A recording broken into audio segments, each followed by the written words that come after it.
चलो ठीक है। चलो आज हम लोग ना पहला टॉपिक चालू कर रहे हैं आज का, है ना। जो टॉपिक है वो है भारत का इतिहास। भारत का इतिहास, ठीक है। ध्यान रखिएगा ये टारगेट बेस के हिसाब से चल रहा है, पेपर ओरिएंटेड रहेगा। केवल वही चीज को पढ़ेंगे जो पेपर में आने की संभावना है और जो पेपर में आ चुका है, केवल उतनी चीजों को हम कंक्लूड करेंगे। ये फाउंडेशन बेच नहीं है तो फाउंडेशन की तरह इसको आराम से नहीं पढ़ा सकते, ठीक है।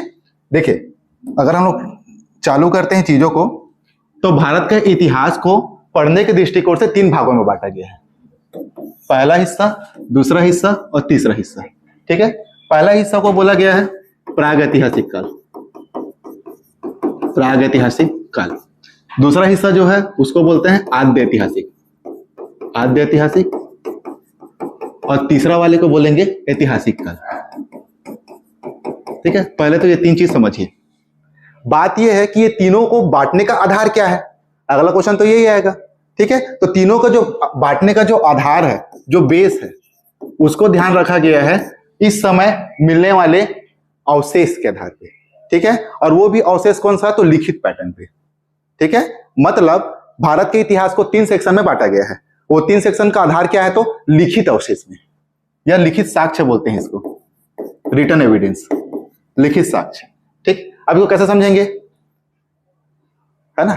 तो जिस काल में हम लोग जब पूरे मानव के इतिहास का या मानव के विकास के चरणों को देखेंगे ना, तो जिस समय का मानव लिखना पढ़ना नहीं जानता था, ठीक है, कंप्लीट झिंगा लाला, ठीक है, उस समय के काल को बोला जाता है आद्य ऐतिहासिक। मतलब जिस काल में मानव पढ़ना लिखना बिल्कुल नहीं जानता था, उस काल को क्या कहा जाएगा, प्रागैतिहासिक काल।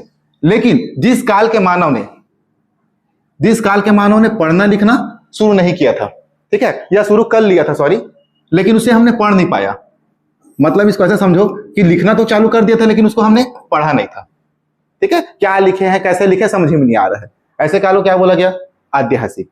और जिस काल में मानव पढ़ना शुरू कर चुका था और हमने उसको पढ़ भी लिया, मतलब जो इतिहासकार हैं, जो उन्होंने जो लिखा था उसको हम लोग समझ गए कि लिखा क्या है, ऐसे काल को हमने किसमें बांटा है, तो ऐतिहासिक काल।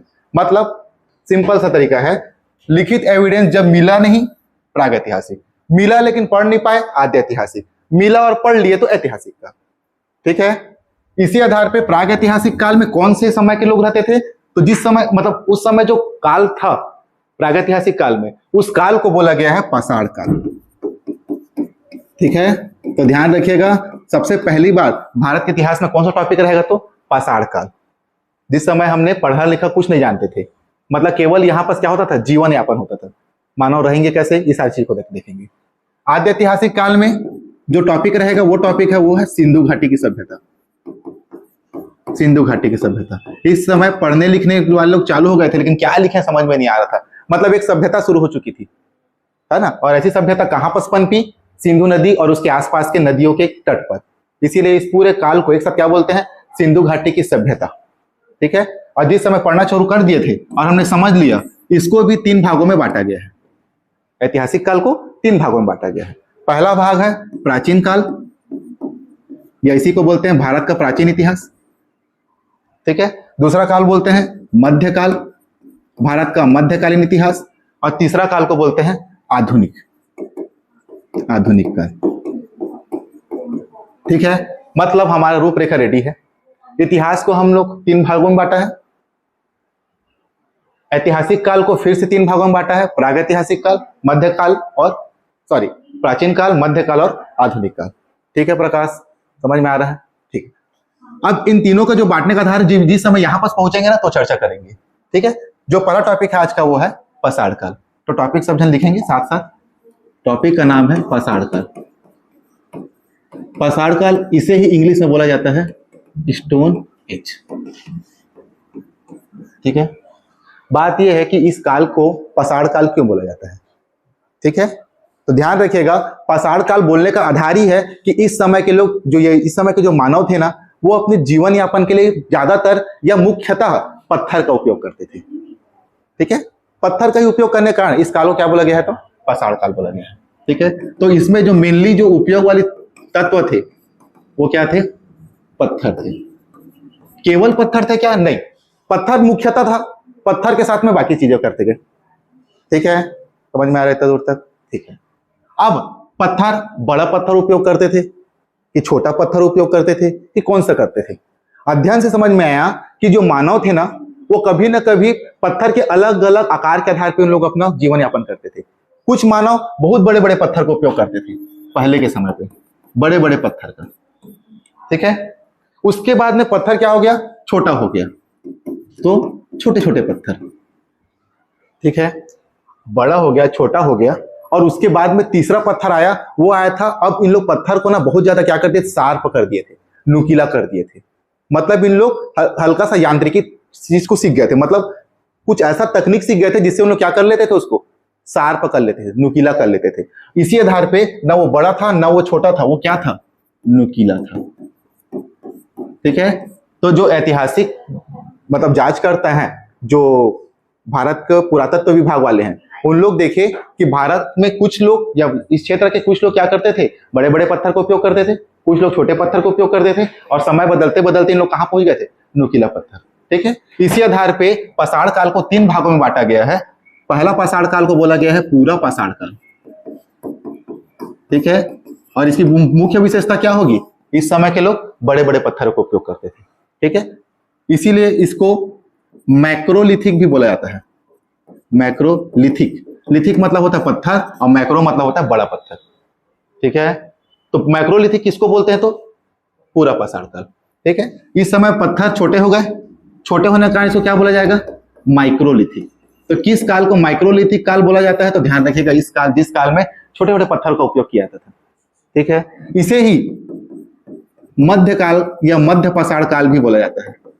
मध्य पाषाण काल, मध्य पाषाण काल मतलब क्यों? क्योंकि पहला काल, दूसरा काल और तीसरा काल के बीच में है, इसलिए इसको मध्य पाषाण काल बोलते हैं। इसकी प्रमुख विशेषता क्या है? यहाँ छोटे छोटे पत्थर का उपयोग करते हैं।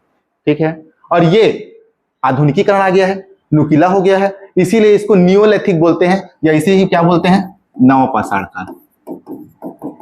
सीधा सीधा क्वेश्चन पूछेगा कि नवपाषाण काल की प्रमुख विशेषता में क्या है, तो नुकीला पत्थर का उपयोग करना, या इसे ही क्या बोला जाता है? नियोलिथिक भी बोलते हैं। इतना दूर तक क्लियर है? पाषाण काल को 3 भागों में बांटा गया है। बांटने का आधार क्या है? पत्थर के साइज। ठीक है, भारत के इतिहास को बांटने का आधार क्या था? तो लिखित एविडेंस। इसमें क्या? पत्थर के साइज। ठीक है, बोलेंगे नहीं ना तो चीजें याद नहीं होगा, बोलते जाओ, खोल के बोलो। ठीक है, तो पहला टॉपिक क्या पढ़ेंगे अब हम लोग? पाषाण काल। ठीक है, चलो टॉपिक डालेंगे, सॉरी, पूरा पाषाण काल। पूरा पाषाण काल। ठीक है, पूरा पाषाण काल। इंग्लिश में इसको बोलते हैं पेरियोलिथिक। पेरियोलिथिक एरा, पेरियोलिथिक एरा। ठीक है, बात यह है कि मानव तो थे, ठीक है, अब बड़ा पत्थर का उपयोग क्या करते थे इन लोग? क्वेश्चन नहीं आएगा बड़े पत्थर का। तो यही से इस काल की प्रमुख विशेषता भी समझ में आएगी कि जो उस समय के लोग करते थे वही इस काल की प्रमुख विशेषता रहेगी। ठीक है, इन लोग ना बड़े पत्थर का उपयोग केवल शिकार करने के लिए करते थे। किसके लिए? शिकार। मतलब पूरा पाषाण के मानव रहते कैसे थे, इनका समाज कैसा था? तो इस समय के लोग प्रमुखतः शिकार करना पसंद करते थे। ठीक है, या इसी को क्या बोलते हैं? आखेटक भी बोलते हैं, आखेटक। ठीक है, शिकार करते थे, शिकार के द्वारा अपना जीवन को जीते थे। ठीक है, और दूसरा मान लेते हैं बड़े पत्थर का उपयोग किए इन लोग, और बड़े पत्थर मिले कहाँ हैं? तो ज्यादातर मिलते थे इन लोग का पहाड़ों एरिया में। पहाड़ी एरिया में बड़े बड़े पत्थर होते थे, इस बड़े पत्थर का उपयोग लोग ढकेल के कर देते थे। मान लेते हैं ये पहाड़ है, ठीक है, बड़े पत्थर यहाँ पास है, शिकारी लोग यहाँ पास आए शिकार करने के लिए, सॉरी शिकारी बोलता हूँ, जो जानवर है खाने के लिए आएंगे, क्योंकि पहाड़ के किनारे किनारे में घास है। ठीक है, इन लोग क्या करते थे? माना कि ऐसा एक इमेज बनाओ कि ये बड़ा पत्थर को क्या कर दिए इन लोग? ढकेल दिए। तो ढकेलेंगे तो गिरेगा, गिरेगा तो फिर लोग कुछ भागेंगे, कुछ बच जाएंगे। जो बच गए मतलब यहीं पर रुक गए, वो पत्थर के टकराहट से क्या हो सकते हैं? मर सकते हैं। तो कुछ इस तरीके से इन लोग करते रहे होंगे। ठीक है, हाँ, तो बड़े पत्थर का उपयोग किस में करते थे लोग? शिकार में। अब एक मरा तो उसी दिन खाओ, खत्म करो। खाना पेट भर गया, उन लोग का जीवन नॉर्मल, क्योंकि भूख के कारण ही तो कर रहे हैं इन लोग, ठीक। लेकिन अगर किसी दिन 2-3 मर गए तो खाएंगे तो एक ही को, तो जो 2 बच गए उसको क्या करेंगे इन लोग? तो इन लोग करते थे उसको अगले दिन के लिए, पता नहीं अगले दिन मिलेगा कि नहीं मिलेगा, इसलिए क्या कर देंगे, खाद्य का संग्रहण कर देंगे। यही से इसका दूसरा विशेषता मिल जाएगा। इस काल की दूसरी विशेषता क्या है? खाद्य संग्रहण करना। और इन लोग रहना पसंद कहाँ करते थे? जहां से पत्थर निकला वो वाला जगह गैप मिल जाएगा। तो याद रखिएगा इन लोग ज्यादातर रहते थे कहाँ? गुफाओं में, ठीक है। मतलब पत्थर का उपयोग इन लोग अपने गुफा के रूप में करते थे, ठीक है। गुफा लगा दिए, गुफा मतलब गुफा बन गया इसके स्पेस में, और यहीं लोग रहते थे। क्या करते थे? और शिकार करना पसंद करते थे, खाद्य संग्रहण करते थे, ठीक है। एक क्वेश्चन पूछा गया है कि आग का आविष्कार किस काल में हुआ है, या आग की खोज किस काल में? मैं खोज नहीं मानता, उसको बोलते हैं नियंत्रण। तो आग का नियंत्रण शुरू कब हो गया था? तो याद रखिएगा इसी काल में। लेकिन क्वेश्चन पूछेगा आग की खोज या आविष्कार, तो ध्यान रखिएगा लगाएंगे कहाँ? पूरा पाषाण काल में, ठीक है। पूरा पाषाण काल को भी ना पत्थरों के आधार पे 3 भागों में बांटा गया है, ठीक है। उतना दूर नहीं जाएंगे, बस इसको इतना याद रखिएगा कि पूरा पाषाण काल की प्रमुख विशेषता क्या है? तो आग का आविष्कार, ठीक है। क्वेश्चन को फंसाएगा कि पूरा पाषाण काल में भी जो हिस्सा है वो है निम्न पूरा पाषाण काल, तो बस इसी को याद रखिएगा। निम्न पूरा पाषाण काल में आग का आविष्कार कर चुके थे, ठीक है। निम्न पूरा पाषाण काल, इतना दूर तक, ठीक है। अब अगला सेगमेंट ये आएगा, जब विशेषता हम लोग पढ़ लिए तो ये विशेषता या ये जो साक्ष्य है ये कहां से मिले हैं? क्वेश्चन पूछेगा ना पूरा पाषाण काल के साक्ष्य कहां कहां से मिले हैं। फाउंडेशन में हम लोग अच्छे से पढ़े हैं, अभी सिर्फ चीजों क्या कर रहे हैं? मर्ज कर रहे हैं, ठीक है। तो अगला सेक्शन वो है पूरा पाषाण काल के साक्ष्य। मनीष याद है पुराने क्लास का? ठीक है, देखिए साक्ष्य को ना ऐसे याद रखिएगा, जो प्रारंभिक मानव थे जिसको आदि मानव बोला गया है वो पूरा पाषाण काल के हिस्से में आएंगे। और जो आरंभिक मानव थे उनको 3 चीज चाहिए था जीने के लिए। पहला पानी, दूसरा हवा, तीसरा खाना। ये तीनों चीज मिल जाएगा इन लोग अपने जीवन को सफल मानेंगे। हवा प्रकृति से मिली जा रहा है, खाना इन लोग शिकार कर ले रहे हैं, तीसरा सेक्शन है पानी। उस समय समरसेबल तो था नहीं कि जमीन के नीचे खोद दो। बरसात का पानी इकट्ठा में एक माध्यम हो सकता, लेकिन वो भी 4 महीना ही आता था। जो परमानेंट पानी है वो क्या होगा? नदियों के किनारे। इसीलिए पूरा पाषाण काल के लोग रहना पसंद कहां करेंगे? नदियों के किनारे। क्यों? क्योंकि उसको नदी के किनारे पानी मिल जाएगा, वहीं उसको हवा मिल जाएगा, और बाकी जानवर है उसको भी तो खाने के लिए यही आना पड़ेगा। उन लोग इसी का क्या करेंगे? फिर शिकार कर लेंगे। इसका मतलब पूरा पाषाण काल के मानव थे, इन लोग रहते कहां थे? तो नदियों के किनारे, ठीक है। क्वेश्चन ये पूछेगा कि किस किस नदी पे कौन कौन रहता था, ठीक है।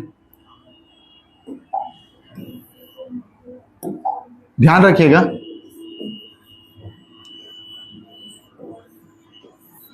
अगर ये भारत है, माना कि ये भारत है, ठीक है, तो कौन कौन से नदी के किनारे में पूरा पाषाण काल के साक्ष्य मिले, सीधा पूछेगा। सबसे पहला नाम याद रखिएगा वो है सोहन नदी। सबसे पहला नदी कौन सा है? सोहन नदी, ठीक है। सोहन नदी, सोहन नदी है कहां? तो पंजाब के पास में, पंजाब के पास में। पूछेगा पूरा पाषाण काल के प्रथम साक्ष्य कहां मिले हैं? तो सोहन नदी। किस नदी में? सोहन नदी।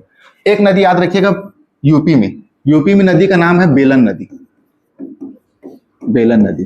क्वेश्चन सिंपल सा पूछेगा ना, नदी का नाम तो पहले याद रखिएगा, क्वेश्चन उठाएगा कैसे? पैटर्न को पकड़िएगा।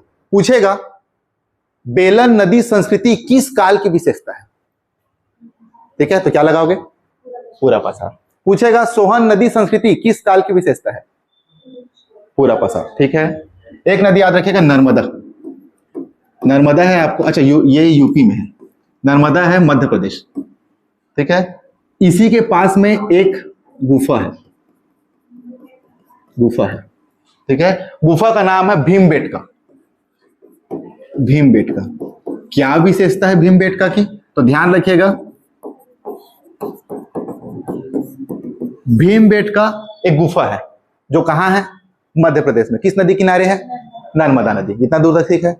मानव का प्राचीनतम साक्ष्य कहां मिला है बोलेगा तो भीमबेटका। पहली बार खोदाई यहां नहीं हुआ है, लेकिन अब तक जितने भी मानव हैं भारत के, उनमें सबसे प्राचीनतम मानव के साक्ष्य कहां मिला है बोलेगा तो भीमबेटका में।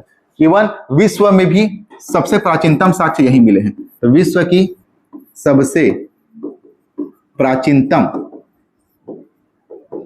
मानव के साक्ष्य कहां से मिले हैं? तो भीमबेटका की गुफा से। यहाँ की भीमबेटका में बहुत सारी चित्रकारी किया गया है, जिसे अनुमान लगाया गया है कि जो चित्र है ये सबसे प्राचीन में से। तो मानव उपस्थित होंगे तभी तो बनाएंगे, कोई हवा में तो बनेगा नहीं। इसका मतलब क्या है? ये भीमबेटका गुफा, इतना याद रहेगा। छत्तीसगढ़ की बात की जाए तो छत्तीसगढ़ में महानदी, तो महानदी सभ्यता भी पूरा पाषाण काल की विशेषता ही रही है। ठीक है, एक नदी याद रखिएगा, गोदावरी नदी। गोदावरी, ठीक है। तो गोदावरी नदी के आसपास भी बहुत सारे एविडेंस मिले हैं, जिसको अनुमान लगाया जाता है कि ये कहाँ की है? पूरा पाषाण। ठीक है, इतना मेनली आपको पढ़ना चाहिए। ओके, इसके अलावा तमिलनाडु में भी बहुत सारी जगह है, आंध्र प्रदेश में बहुत सारी जगह है। एक नदी जैसे एक जगह है वो है पल्लावरम। पल्लावरम, ठीक है। पल्लावरम भी किस काल की विशेषता है? तो पूरा पाषाण का। पहली बार खोदाई यही चालू हुआ था। एविडेंस कलेक्ट सबसे पहली बार कहाँ किया गया था? यहाँ। लेकिन सबसे पुराना मानव साक्ष्य कहाँ है? भीमबेटका। क्लियर रहेगा। रॉबर्ट ब्रूक नाम के एक व्यक्ति हैं जिन्होंने पल्लावरम पे रिसर्च चालू किया था। ठीक है, तो इतना याद रखिएगा। हमने क्या पढ़ा पूरा पाषाण काल में? सबसे पहले विशेषता, फिर उससे मिलने वाले एविडेंस। विशेषता क्या है? खाद्य संग्रह, शिकार करना, आग की आविष्कार, इतना ही है। लेकिन मिले कहाँ है? नदियों के किनारे। पहला नदी सोहन नदी, दूसरा नदी बेलन नदी, तीसरा नदी नर्मदा, चौथा महानदी, पांचवा गोदावरी। 2 जगह पढ़े, एक भीमबेटका, एक पल्लावरम। इतना हो जाएगा। ठीक है, इसके अलावा भी बहुत सारे हैं, लेकिन आपके एग्जाम में और व्यापम इसी के इर्द गिर्द खेलेगा, तो इतना कम से कम रेडी रखिएगा। ठीक है, चलिए, पूरा पाषाण काल खत्म हो गया। अब है अगला है मध्य पाषाण काल। मध्य पाषाण काल, ठीक है। मध्य पाषाण काल की प्रमुख विशेषता क्या थी? तो इस काल में छोटे छोटे पत्थर का उपयोग हुआ। विशेषता में पहला सेगमेंट यही हो जाएगा। ठीक है, अब देखना, जो हमने कहानी बनाया था कुछ इस प्रकार से, बड़े बड़े पत्थर को हमने शिकार के रूप में यूज कर रहे थे, तो बड़े पत्थर यहां से आके यहां आ गए। ठीक है, सिर्फ इमेजिन करना है। रियल में ऐसा हुआ है क्या? नहीं, एक इमेजिन, क्योंकि हमें पेपर पास करना है तो उसके लिए कहानी अच्छा रहेगा तो चीजें याद होता है। अब पहाड़ से पत्थर को गिरा गिरा के पहाड़ के पत्थर खत्म कर दिए हैं। एक दूसरे से टकराएंगे क्योंकि पत्थर यहाँ पर गिरे होंगे, दूसरा पत्थर आएगा तो ये इससे और टकराएगा। टकराते टकराते हुआ ये होगा कि पत्थर टूट गए होंगे। ठीक है ना। तो जैसे पत्थर टूट रहे हैं, मेरे ख्याल से माइक शायद बंद हो गया है, छोड़ो देख लेंगे बाद में। ठीक, तो पत्थर क्या टूटते गए। अब पत्थर को उपयोग करना है तो अब हमारे पास ऑप्शन क्या है? छोटे पत्थर। ठीक है, अब वो छोटे पत्थर को उपयोग लोग कैसे करते होंगे? फेंक के मारने के लिए। ठीक है, क्योंकि बड़े पत्थर था तब तो ठीक था, ढकेल के मार दिए। छोटे पत्थर आते ही ये क्या हो गया? फेंक के मारने लायक हो गया अब ये चीजें। अब मेरे को इतना बताओ कि अगर कोई इंसान है पत्थर को फेंक के मारेगा, तो यहाँ पर जो हिरन है, हिरन को क्योंकि खाते थे मेनली इन लोग, तो हिरन देखते रहेगा, ले मार ले, है ना, भगेगा ना वो। होता ये था यहीं पर कि इन लोग भगते थे, अचानक से यहाँ पर कुछ जानवर वहां पर खड़े हुए थे, और ये हिरन लोग अगर इधर जाएंगे तो इनसे शिकार हो जाएंगे, ये उनके पास समस्या थी। इधर से इन लोग दौड़ रहे थे, उधर से वहां खड़े हैं। तो कुछ समय बाद देखा गया कि इन लोग वापस आ रहे हैं, तो वापस जैसे आएंगे, मान लेते हैं क्योंकि वहां पर कोई ऐसे जानवर थे जिसके पास में टकरा गए तो मरना ही है, लेकिन इधर वापस आने का मतलब क्या है? अगर इस पत्थर से बच गए तो लोग बच जाएंगे, है ना भाई। तो बस यही हुआ, इन लोग फेंक के मारने की कोशिश करते थे, इन लोग भगते थे, लेकिन यहाँ पर कुछ जानवर थे जिन लोग क्या करते थे, इसको डरा के वापस भेज देते थे। अब इन लोगों को शिकार करना आसान हो जाता था। ठीक है, शिकार कर लिए, शिकार करने के बाद फिर पकड़ेंगे, फिर खाएंगे। मतलब इन लोग शिकार तो करने जानते थे, शिकार तो करते थे इस काल में भी, है ना। जैसे शिकार कर लिए इन लोग, समझने बात, इन लोग देखे कि ये है कौन यहाँ पर। बाद में पता चला कि और कोई नहीं है, इन लोग जो जानवर हैं वो है कुत्ता।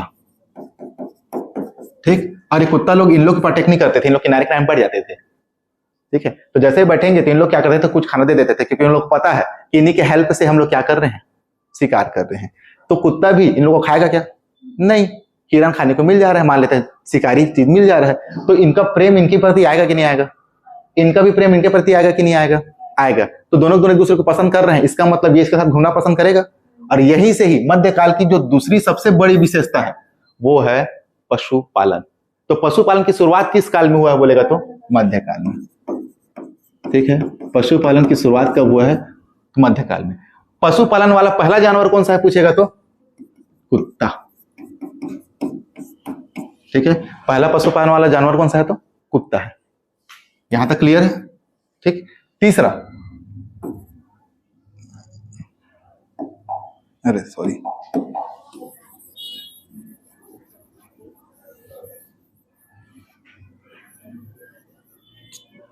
आगे देखेंगे। अब हुआ क्या, देखो पशुपालन की शुरुआत को मतलब मध्यकाल में हो चुका था, लगाव इससे बढ़ गया है, मतलब इसमें कहीं ना कहीं सामाजिक संबंध आएगा कि नहीं आएगा। सामाजिक मतलब होता है प्रेम, एक साथ रहने की काबिलियत। पूरा पाषाण काल के समय में केवल उद्देश्य था शिकार करना, जितने कम लोग रहेंगे उतना बढ़िया खाना मिलेगा, उतना ज्यादा खाएंगे, तो उसमें प्रेम नहीं था। लेकिन यहाँ पर क्या हो गया, धीरे से सामाजिक, तो सामाजिक संबंध की शुरुआत वहां पर भी है, कुछ लोग का झुंड तो था लेकिन यहाँ झुंड बढ़ चुका है, मतलब प्रेम आ गया है। ठीक है, तो सामाजिक व्यवस्था की शुरुआत किस काल में हुआ है पूछेगा तो मध्यकाल में। ठीक, वहां भी थे लेकिन समाज उतना मैच्योर नहीं हुआ था, यहाँ पर हल्का सा मैच्योर हो गया। ठीक है, अगला क्वेश्चन ये पूछेगा कि ये जो मध्यकाल है उसकी, अच्छा हाँ, एक और पेमेंट, एक और चीज याद रखिएगा, वो था अब प्रेम आएगा तो मर गया, मान लेते हैं आपके ग्रुप में बहुत लोग हैं, उसमें से कोई एक मर गया तो उसको खा दोगे क्या? नहीं। अब इन लोग में जिससे प्रेम आ गया उसको खाने का मन नहीं करेगा। इन लोग क्या किए, उसको दफना दिए। कहा? जमीन के नीचे दफना दिए ताकि उसको कोई और जानवर ना खा पाए। ठीक है, तो दफनाने की शुरुआत भी कब हुई है तो मध्यकाल में। ठीक है, दफनाने की शुरुआत कब हुई है तो इसे ही क्वेश्चन पूछेगा सवाथान। सवाथान। ठीक है, अब सवाथान है, पशुपालन व्यवस्था है, सामाजिक व्यवस्था है, ये सच में मिला है कि नहीं मिला है, इसके लिए हमें क्या देखना पड़ेगा, साक्ष्य कि कहां कहां मिले हैं। ठीक है, यहीं से आपको चीज मिलेगा मध्यकाल के साक्ष्य। ठीक है, चलिए एक डायग्राम बना लीजिए भारत का।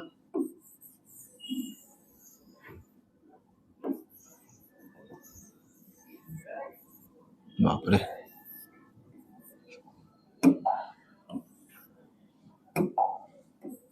ठीक है, अब भारत के कहां कहां मिले हैं तो ध्यान रखिएगा, पशुपालन के सबसे प्रथम साक्ष्य हमें मिले हैं उत्तर प्रदेश के आदमगढ़ से। कहां से? आदमगढ़। क्वेश्चन पूछेगा पशुपालन के प्रथम साक्ष्य कहां से मिला है तो आदमगढ़ से। ठीक है, कहां है ये? यूपी है। एक नाम और है, वो है राजस्थान। राजस्थान में जगह का नाम है बागौर। यहां भी मिले हैं क्या? पशुपालन के साक्ष्य, एनिमल हस्बेंड्री का पशुपालन।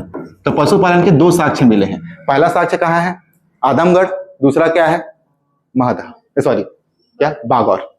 ठीक है, क्लियर है। अगला जो दफनाने का जो पैटर्न है, ये कहीं ना कहीं साक्ष्य मिला होगा। ठीक है, ये दो जगह मिला है। ठीक है, दो जगह, एक है एम, एक है S. M for Mahda, S for Sarai Nahar. Sarai नहर। ठीक है, दोनों ही कहां है तो यूपी में है। तो यूपी के महदहा और सराय नहर में क्या अवशेष मिले हैं, क्या साक्ष्य मिले हैं तो शवाथान या दफनाने के प्रथम साक्ष्य मिले हैं। पशुपालन के साक्ष्य कहां मिले हैं? दो जगह, आदमगढ़ और, ठीक है, रिपीटेड क्वेश्चन है, चारों स्थलों को जोड़ के पूछता है। आदमगढ़ में क्या मिला था तो आदमगढ़ में मिला था पशुपालन के साक्ष्य। क्वेश्चन पूछेगा आदमगढ़ किस काल की विशेषता है तो मध्य पाषाण काल। मध्य पाषाण काल की प्रमुख विशेषता क्या है तो पशुपालन और छोटे पत्थरों का उपयोग। क्लियर है, याद रहेगा। चलिए आगे बढ़े। लास्ट सेगमेंट है वो है नवपाषाण काल। नवपाषाण काल की प्रमुख विशेषता क्या है? अब ये पत्थर क्या हो चुकी है? नुकीला हो चुका है। ठीक है, नुकीला हो चुका है। अब समझिएगा बात, हम शिकार कंटिन्यू कर रहे हैं बहुत समय से। ठीक है, अच्छा हाँ, मैं कालों को नहीं बताया हूं कि पूरा पाषाण काल कब से कब तक है, मध्य पाषाण काल कब, मैं आखिरी में बता दूंगा। बस अभी इतना समझिए कि पूरा पाषाण काल की शुरुआत हुई थी 20 लाख साल पहले, 20 लाख वर्ष पहले, और नव पाषाण काल की शुरुआत होती है लगभग 10,000 साल पहले। ठीक है, मतलब 20 लाख से हम कहां पहुंच गए हैं? 10,000, मतलब 20 लाख साल हम जी डाले यहां पहुंचते पहुंचते। और इस समय तक हम लोग क्या कर रहे हैं? कंटिन्यू शिकार कर रहे हैं। तो जो जानवर, जो शिकारी बन रहा है, वो कब तक इंसानों के पास में रहेगा? अब इंसान से भगेगा ना, वो दूर होगा ना, तो हमें अब शिकार आसानी से मिल जाएंगे क्या? नहीं मिलेंगे। तब हमने एक नया पैटर्न चालू किया। हम ये देखे कि जिसको हम शिकार करते हैं वो खुद क्या खाता है। ठीक है, वो खाता है क्या? कंदमूल, ये सब चीज को। ठीक है, हमने भी ट्राई किया, कुछ अच्छा लगा होगा, कुछ क्या लगा होगा? खराब। जो अच्छा लगा उसको हम ज्यादा खाएंगे, जो खराब लगा उसको फेंक देंगे। खाएंगे कुछ पका हुआ, जैसे आम खा लेते हैं, तो आम का पका हुआ हम खा लिए, लेकिन जो कच्चा है उसको तो हम फेंक देंगे ना। इन सब में एक चीज मिलेगा, वो क्या है?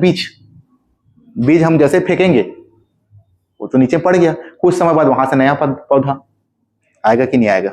आएगा ना। यही से हमने एक पैटर्न सीखा, वो ये सीखा कि बीज को जमीन में डालोगे तो क्या होगा? उससे पौधा निकलेगा। और यही पैटर्न से हमने जो नया कला सीखा, जो इस काल की प्रमुख विशेषता बनेगा, वो है कृषि। तो कृषि की शुरुआत कब हुई है? तो नव पाषाण, है ना। जमीन में बीज को डालना और उसका इंतजार करना बड़े होते तक, तब तक उसको कोई खाए ना, तब तक उसे क्या करना है? ख्याल रखना है। ये क्या नाम है इसको, ये स्टाइल क्या कहलाता है? तो कृषि व्यवस्था। ठीक है, तो कृषि व्यवस्था की शुरुआत किस काल में हुई? नव पाषाण काल। ठीक है, अगला देखिए। अब कृषि होते जाएगा, तो ये समझो कि मान लेते हैं मेरे को आम पसंद है, तो मैं आम का ज्यादातर खेती करूंगा। किसी को कुछ और पसंद है, वो उसका खेती करेगा। अब इसको कोई और ना चुरा ले, या इसके फल को खा न दे, या इसके पौधे कोई डिस्टर्ब ना कर दे, तब हम क्या करेंगे? इसके पास में घर बना के रहेंगे। तो ये मेरा है, ये किसी और का होगा, वो अपना घर बना के रहेगा। यहां पर किसी और का होगा, वो कोई और घर बना के रहेगा। ये व्यवस्था, खेत के पास में घर, खेत के पास में घर, खेत के पास में घर। ठीक है, ये जो व्यवस्था है, ये गांव में देखने को ज्यादा मिलती है कि नहीं मिलती? मिलती है। तो अगर मैं ये बोलूं कि कृषि के बाद में नव पाषाण काल की अगली विशेषता ग्रामीण सभ्यता है कि नहीं, तो क्या होगा? क्यों? क्योंकि इस काल में कुछ इस पैटर्न में रहने चालू किए। ठीक है, तो ग्रामीण व्यवस्था या रूरल क्या बोलना चाहिए उसको, सिविलाइजेशन की सब शुरुआत कब हुई है? तो नव पाषाण काल। तो ग्रामीण सभ्यता की शुरुआत हुई थी। ठीक है, अब मैं यहां पर कुछ समय के लिए रहूंगा कि हमेशा रहना चाहूंगा? क्योंकि यहां पर मेरा पसंद का चीज मिल जा रहा है, तो होगा ना। तो मैं यहां पर से निवास मैं जब कर रहा हूं, मैं रहना चालू कर रहा हूं, तो मैं इसको स्थायी रूप से रहना चाहूंगा कि अस्थायी रूप से? स्थायी रूप से। क्वेश्चन पूछेगा स्थायी निवास की शुरुआत कब हुई है? तो नव पाषाण काल। ठीक है, क्लियर हो रहा है? चीजों को याद नहीं करना है, चीजों को अगर रिलेट कर पाओगे ना, आसान हो जाएगा। और मेरे ख्याल से मेरे ज्यादा विशेषता आप बता पाओगे। फिर अगर ऑप्शन में कुछ अननोन चीज मिल गया ना, तो भी आप उसको डिकोड कर सकते हो। ठीक, अगला देखिए, यहां पर हुआ क्या। अब मान लेते हैं कि मैंने आम लगाया था और मैं आम खाने का इच्छुक हूं। कितना महीना के लिए होगा? कुछ महीने ही आम आता है, बाकी महीने खाने के लिए मैं क्या करूंगा? तो मैं क्या करूंगा? दूसरे पे डिपेंड होऊंगा। इसका देखूंगा कि ये वाला फल कब, कौन सा महीना में मिलता है, ये वाले पे डिपेंड होऊंगा मैं, ये वाला कौन सा। तो हम कोशिश करेंगे ना कि कुछ ऐसा टाइप का लगाएं कि शुरू के कुछ महीना मैं खिला दूं। मतलब अगर 12 महीने का मौसम है तो कुछ ये खिला दे, कुछ ये खिला दे। ये तभी खिलाएगा ना जब मेरे टाइम में जब आएगा, तो इन लोग मेरे पास खाने आएंगे तो मैं खिलाऊंगा। इसका मतलब हल्का सा व्यापार टाइप का कुछ चीज मिल रहा है। यही से एक नया आएगा। अर्थव्यवस्था की शुरुआत किस काल में हुई थी? तो नव पाषाण काल। और इस समय अर्थव्यवस्था के लिए, मतलब लेन देन के लिए, हम लोग पैसा का उपयोग करते थे क्या? नहीं। क्या? सामान। इसी को बोलते हैं वस्तु विनिमय, वस्तु का एक्सचेंज करना। ठीक, तो वस्तु विनिमय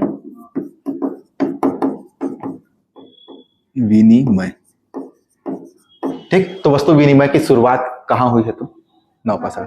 ठीक है, समझते जाएंगे। अगला मान लेते हैं यहां पर आम लगाया हूं, आंधी आया, तूफान आया और बहुत सारे आम गिर गए, तो मेरे को अपने घर तक लेके जाना है ना, मैं किस में पकड़ूंगा? यहीं से दिमाग में आएगा कि मेरे को रखने के लिए कुछ पॉट चाहिए, और यहीं से बनेगा क्या? बर्तन। ठीक है, बर्तन।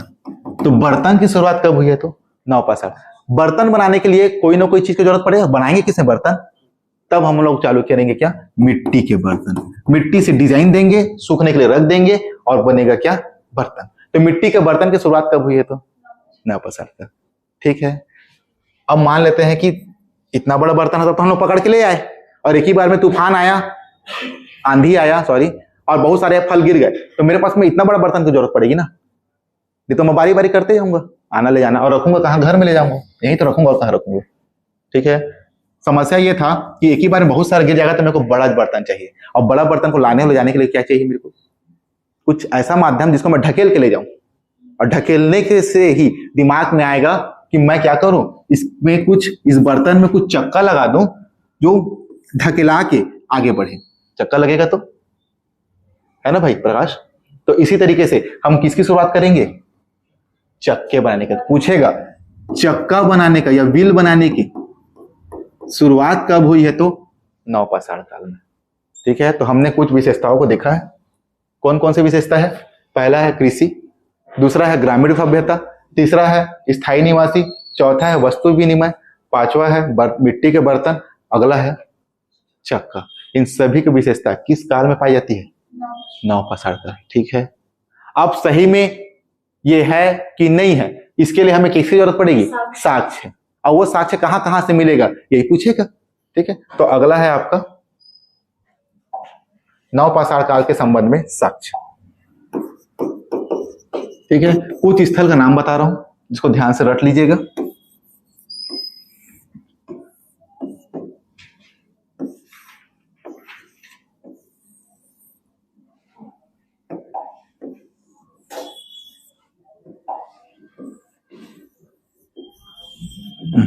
देख लेना, भारत टाइप का दिख रहा है तो ठीक है।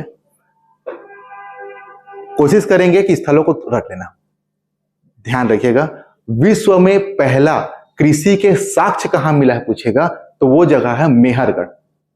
ठीक है, मेहरगढ़ कहां है? वर्तमान पाकिस्तान वाले क्षेत्र में। ठीक है, तो कृषि के प्रथम साक्ष्य पूछेगा तो मेहरगढ़। पूछा गया क्वेश्चन है पीएससी में, 2019 के पेपर में पूछा है कि कृषि के प्रथम साक्ष्य कहां मिले हैं, तो मेहरगढ़। ठीक है, अब कृषि के जो साक्ष्य मिलेंगे तो कोई ना कोई कृषि तो होगा। जो पहला कृषि का साक्ष्य मिला है वो मिला है जौ के। ठीक है, थोड़ा थोड़ा गेहूं के भी मिले हैं, लेकिन जौ को मेन याद रखिएगा। प्रथम साक्ष्य के रूप में क्या मिला है हमें अनाज में? तो जौ। ठीक है, कहां मिला है? मेहरगढ़ में। कहां है वो? पाकिस्तान में। क्या वो भारतीय उपमहाद्वीप में है कि नहीं है? है।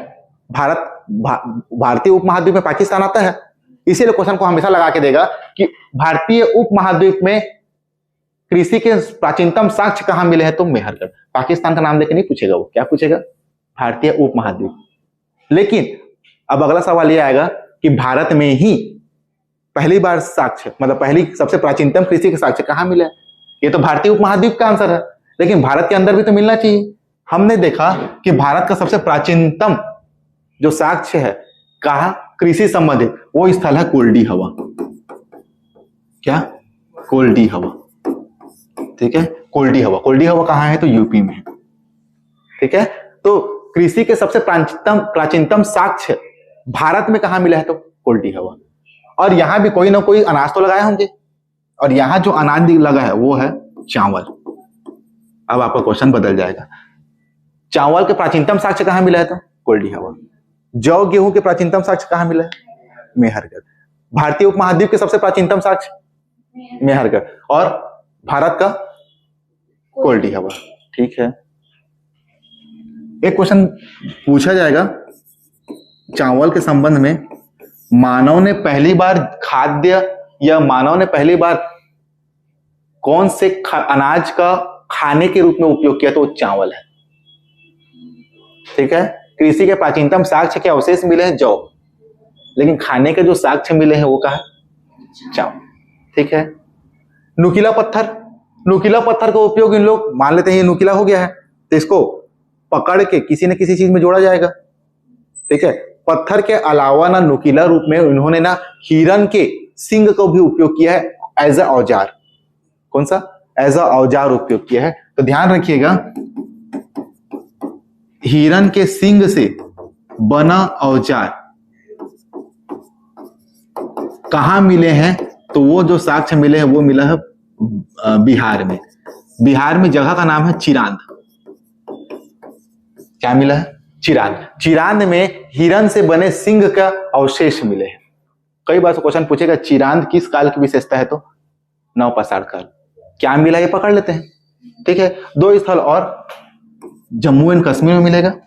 ठीक है, एक नाम है बुर्जहोम, एक नाम है गुफा कराल। ठीक है, ठंडा वाला इलाका में है बुर्जहोम और गुफा कराल। ठीक है, इन दोनों में ही मिला है। इस समय के लोग क्या करते थे मालूम है? जमीन के ऊपर रहेंगे तो ठंडा में मर जाएंगे, ठंडे में। तो इन लोग देखे कि उस वहां के जानवर लोग ना जमीन के नीचे खोद के अंदर में रहते हैं, बर्फ का चादर के अंदर में घुस के ये लोग अपना जीवन को करते हैं, मतलब जिंदा रहते हैं भालू लोग। यहीं से हम लोग भी सीखेंगे, हम लोग भी अंदर घुस के रहते हैं। यहीं से आएगा भूमिगत आवास की शुरुआत किस काल में हुई है, तो नवपाषाण काल। और इसके साक्ष्य कहां मिले हैं? बुर्जहोम और गुफा कराल। ठीक है, तो भूमिगत आवास के साक्ष्य कहां मिले हैं? तो बुर्जहोम और गुफा कराल। ठीक है, इस प्रकार से आपके नवपाषाण काल, मध्यपाषाण काल और पूरा पाषाण काल की विशेषता और उसके साक्ष्य क्या क्या है हमने आज देख लिया। ठीक, एक क्वेश्चन का आंसर जो आप लोग पढ़ के आना, जो मैं क्वेश्चन लिख रहा हूं वो ये है कि भारत में, या भारत नहीं सिर्फ ऐसे कर लो, शवाथान की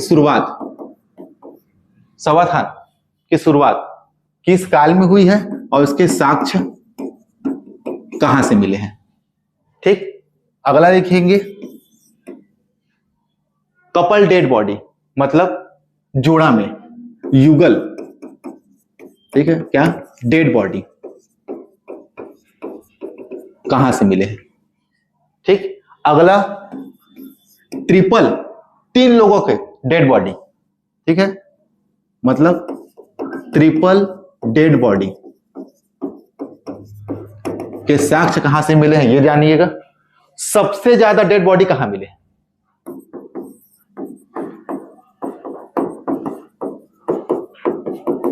कहां मिले? ये 4 के क्वेश्चन का आंसर निकालिएगा, मैं कल बताऊंगा। तब तक अपना ख्याल रखिए। Have a good day, good bye.